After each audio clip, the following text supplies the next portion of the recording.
bienvenue dans Décideurs Seniors, la seule émission consacrée aux seniors. Avec moi aujourd'hui en plateau, Jérôme Pignez, vous êtes le fondateur du portail silvereco.fr. C'est ça, bonjour. À vos côtés, Mohamed Bouchama, vous êtes directeur médico-social au sein du groupe GDP Vendôme. Bonjour. Tout à fait, bonjour. Alors avec vous, nous allons aujourd'hui parler notamment des appartements intelligents, tout ce qui touche à la domotisation, à la gérontotechnologie. Voici un terme pas facile à dire. Ceci étant dit, 83% des Français aujourd'hui interrogés pensent que le maintien à domicile est une priorité. 8 Français sur 10, quant à eux, pensent qu'il vaut mieux vieillir chez soi plutôt que dans une maison de retraite ou évidemment dans un hôpital. Et puis dernier chiffre, 2,6 millions de personnes âgées dépendantes en 2060. Donc presque demain, il y aura donc beaucoup de personnes âgées dépendantes en France. Un grand projet souligné récemment par Jean-Marc Ayrault qui lui annonce donc ce projet autour de 3 grands piliers, les fameux 3A, anticipation, adaptation et accompagnement. Justement, Jérôme Pignez, vous qui travaillez aux côtés donc, du ministère concernant ce grand projet qui est le vieillissement, comme je le disais à l'instant, quelle contribution vous avez apporté justement à ce projet qu'on appelle la Silver Economy? On est nombreux à travailler auprès du ministère en ce moment et c'est plutôt bon signe puisqu'il y a un vrai brassage d'idées. Ce qu'on a apporté, c'est tout simplement qu'on a réussi à donner un nom à cette filière qu'on porte notamment depuis de nombreuses années. Je pense notamment au rôle du syndicat ASIPA, qui est le syndicat de la filière Silver Economy. Et donc on a réussi à donner un nom à cette filière.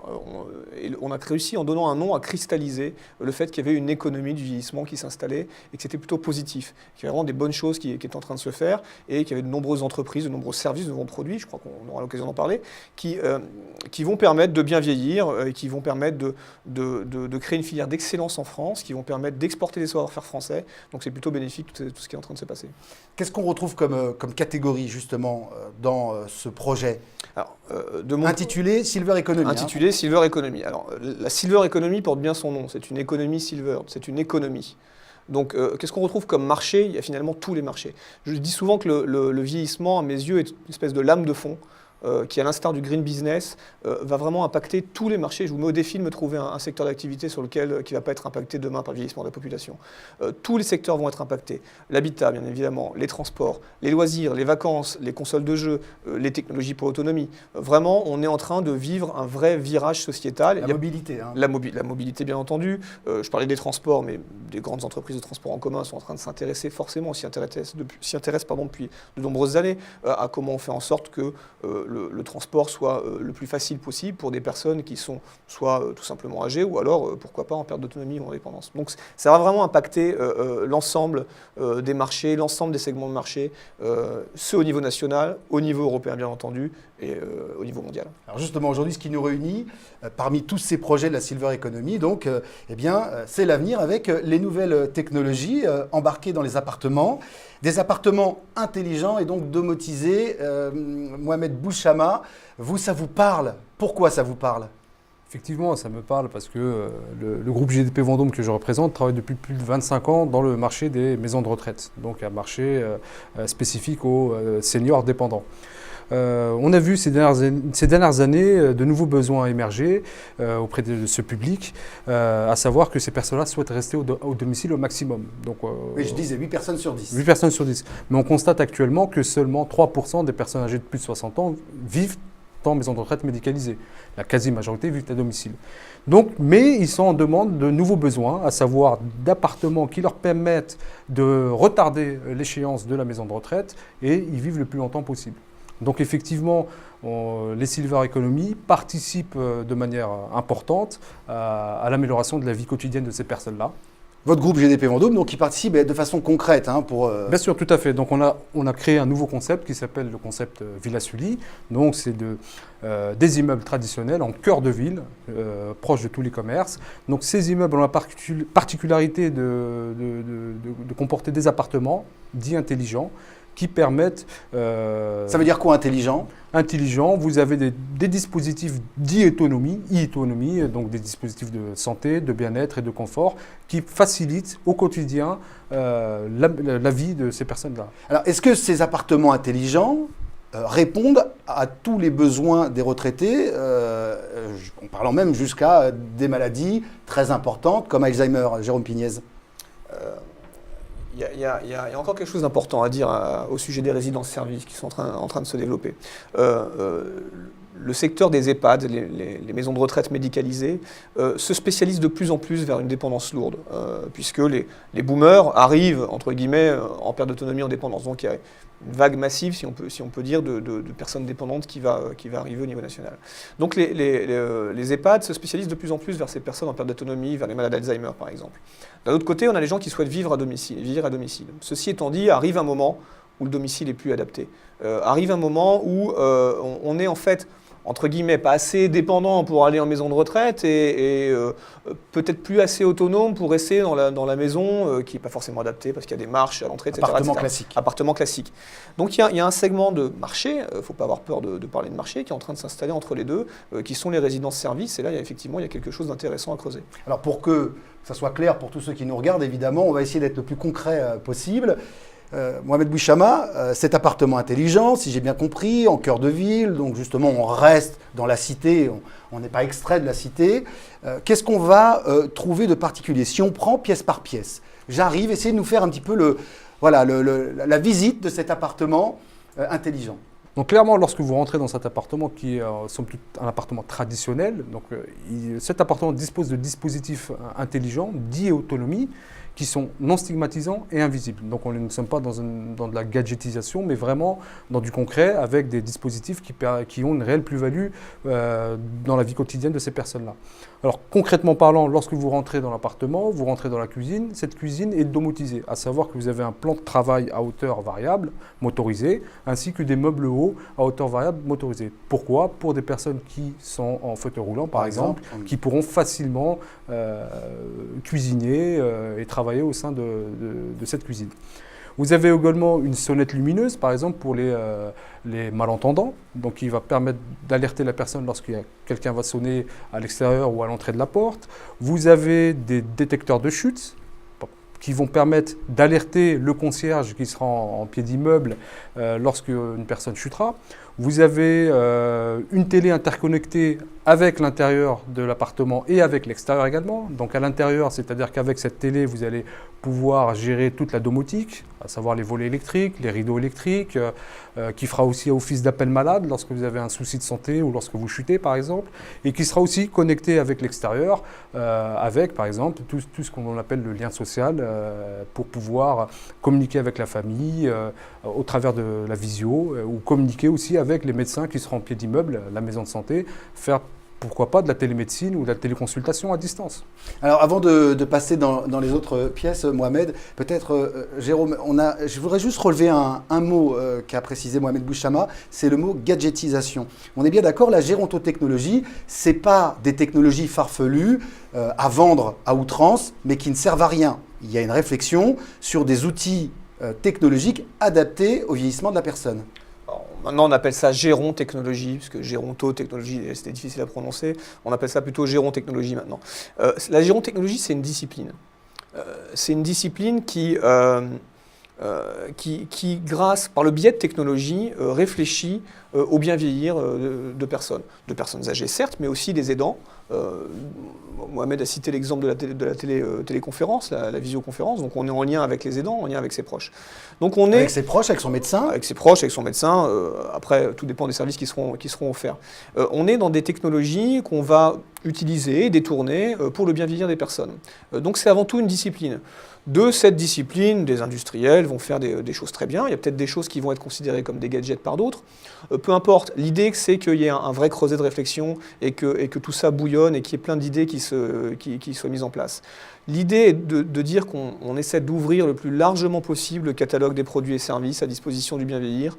Parce qu'aujourd'hui, on n'a pas les mêmes vêtements à 40 et quelques années, on n'a pas les mêmes stylos, on n'a pas les mêmes voitures. Il n'y a aucune raison que quand on devienne âgés, à 80 et quelques années, on converge tous vers un produit unique. Donc vraiment l'idée est d'ouvrir le plus possible le catalogue des services et des produits. Ce qui est intéressant, ce que j'ai personnellement retenu intéressant dans le concept Villa Sully, c'est qu'il y a une possibilité de faire évoluer, entre guillemets, la maison en fonction des besoins et des attentes de chacun des personnes qui va y vivre. Donc il y a une évolutivité en fonction, par exemple, de la dépendance, mais également en fonction des besoins. Et c'est ça le cœur, c'est comment on identifie des besoins et comment on répond à ces besoins.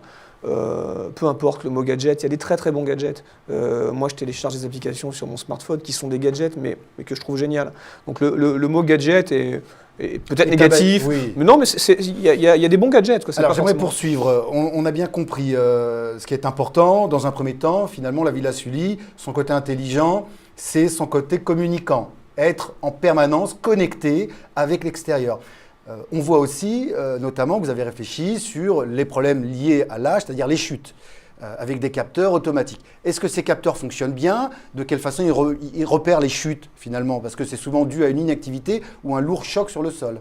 Alors effectivement, la problématique des chutes, il faut savoir que la chute à domicile coûte à peu près 1,4 milliard d'euros à l'État. Donc c'est une problématique d'ordre national et qui est très impactante pour l'économie française. Les chutes, il faut savoir que les Girontais Technologies sont en constante évolution et de manière très, très, très rapide. Et nous avons plusieurs dispositifs actuellement à l'étude, à savoir l'actimétrie, c'est-à-dire c'est un système qui vous permet de détecter la non-activité d'une personne. Vous avez aussi les détecteurs de chute traditionnels qui sont par exemple les montres ou les médaillons. Vous avez également des détecteurs de chute à même le sol. Donc tout ça est travaillé. Et il faut savoir aussi qu'on est en train de travailler avec des gériatres et des ergothérapeutes qui nous aident en ce sens à mieux sélectionner les géants en technologie. Très bien. Alors passons maintenant, on a vu la salle à manger, la cuisine, hein, grosso modo, on est connecté. Passons maintenant à la salle de bain et à la chambre, hein, si on prend un petit appartement et qu'on vit tout seul ou à deux. La salle de bain, est-ce qu'elle est pensée de façon aussi sécurisante, pratique? Tout à fait. Alors, en dehors de l'aspect géotechnologie, nous avons conçu cet appartement avec des ergothérapeutes et des gériatres. Donc, ne serait-ce que de par la conception de ces appartements, nous avons réfléchi sur l'ergonomie et la sécurité de ces appartements. Donc, au sein de la salle de bain, à titre d'exemple, nous avons des sols antidérapants. Nous avons des toilettes type japonaise qui permettent de laver et sécher les personnes au sortir de leurs besoins. Nous avons un lavabo, un évier à hauteur variable qui permet de s'adapter au mieux à ces personnes-là. Et nous avons également technologique alors. Qu'est-ce qu'il y a comme chose innovante dans une salle de bain? Nous avons l'aspect domotique qui permet le fameux évier. Le fameux évier à hauteur variable. Nous avons également l'appel malade au sein de la salle de bain. C'est-à-dire si une personne chute, elle a toujours possibilité d'alerter la personne en tirant une tirade de douche, qu'on appelle une tirade de douche. Mais il faut savoir que la salle de bain est la zone la plus accidentogène dans un appartement. Donc elle a été très mûrement réfléchie. Terminons maintenant par la chambre. Alors, est-ce que là aussi, il y a des innovations pratiques? Alors, la chambre est somme toute traditionnelle. Vous pouvez mettre également, lorsqu'on a parlé d'évolutivité des pathologies, nous pourrons parfaitement mettre un lit médicalisé au sein de cet appartement. Donc un lit également à hauteur variable. Nous avons des dispositifs d'appel malade à proximité du lit. Nous avons le chemin lumineux, c'est-à-dire que lorsque la personne la nuit se lève pour aller au sanitaire, le parcours est éclairé afin de prévenir les chutes. Les portes s'ouvrent automatiquement? Alors, nous avons aussi réfléchi sur les portes. Donc, les portes sont coulissantes et motorisées, c'est-à-dire que lorsque la personne change de pièce, les portes sont coulissantes, donc en fauteuil roulant, pas d'appréhension particulière. Est-ce qu'on peut imaginer, par exemple, que les actions se fassent par des recommandations vocales, c'est-à-dire par l'appel de la voix, allumer la lumière de la salle de bain, fermer la lumière de la salle de bain? À l'heure actuelle, on est sur le principe de la détection, mais effectivement, comme on l'a dit tout à l'heure, les technologies évoluent très vite et effectivement, ça peut être l'un des sujets à aborder. Jérôme Pignez, dernière question.